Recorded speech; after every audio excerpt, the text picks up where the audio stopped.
MP बनने के पहले भी और उसके बाद भी जो भाव मेरा छठ के लिए एमपी बनने के पहले था वही भाव अभी भी है, ऐसा नहीं है। पहले भी बहुत प्यार से मनाते थे, अभी भी बहुत प्यार से मनाएंगे।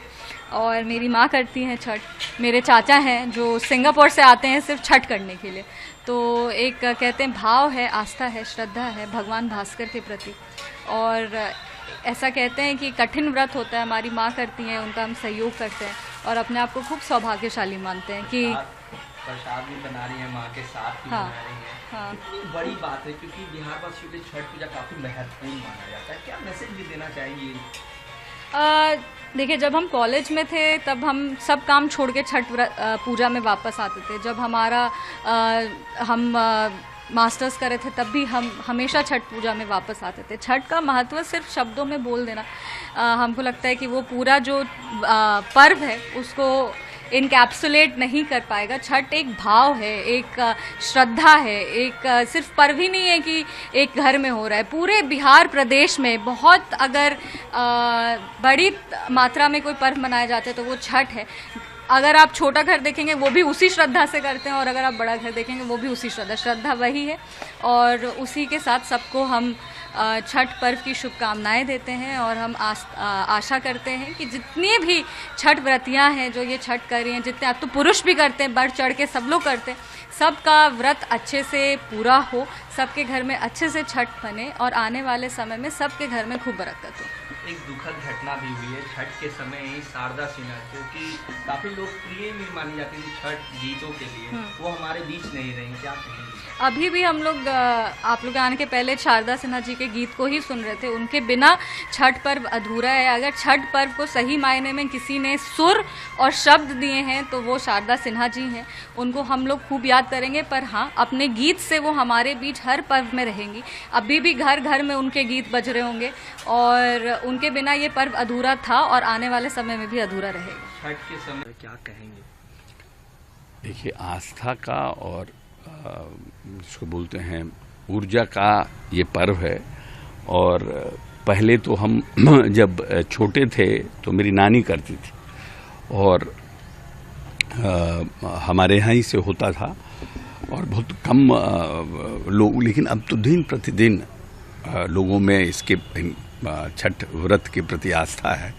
उसके बाद हमारी माँ करती थी, अब हमारी पत्नी 10-11 साल से कर रही हैं, अब 2-3 साल से हमारी बेटी भी करती है। जो सांसद है शाम्भवी, वो भी पिछले 3 साल से छठ करती है।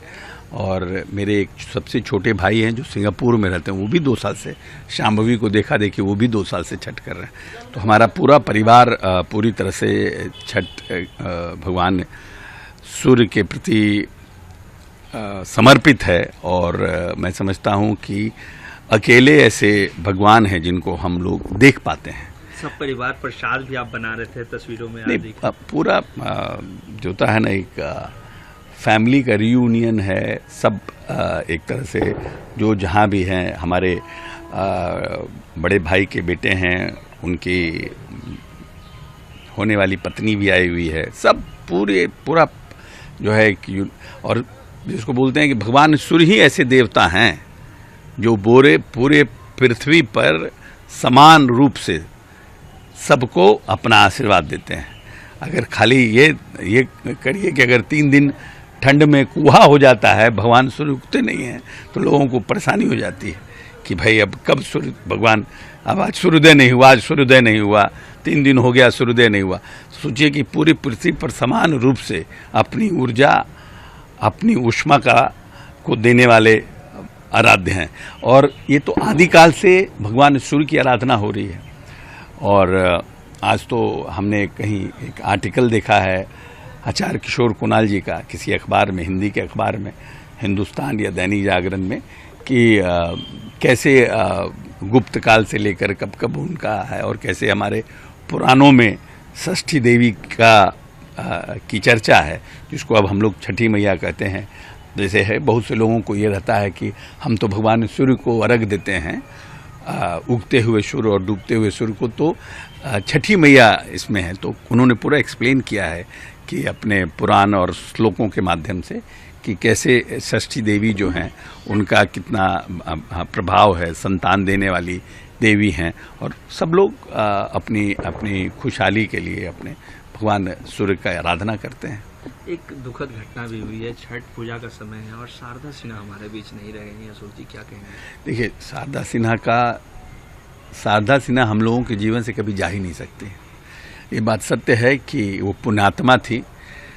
जिस छठ के गीत से वो विश्व प्रसिद्ध हुई, उसी छठ के समय उनकी मृत्यु हुई। और जब जब छठ को याद किया जाएगा, जब जब छठ के प्रति लोगों में भावना रहेगी, छठ की चर्चा रहेगी, शारदा सिन्हा जी की चर्चा हर एक लोगों के मन मस्तिष्क में उनके बारे में हमेशा रहेगा। मुख्यमंत्री ने राजकीय सम्मान समारोह भी नहीं, अच्छी बात है, निश्चित रूप से। वैसे प्रतिष्ठित जिनको लोगों को, जिन्होंने बिहार के गौरव को बढ़ाया है, उनके लिए तो राजकीय समारोह होना ये मुख्यमंत्री जी का बड़प्पन है, मुख्यमंत्री जी का। और हम समझते हैं शारदा सिन्हा जी ये राजकीय सम्मान के काबिल थी।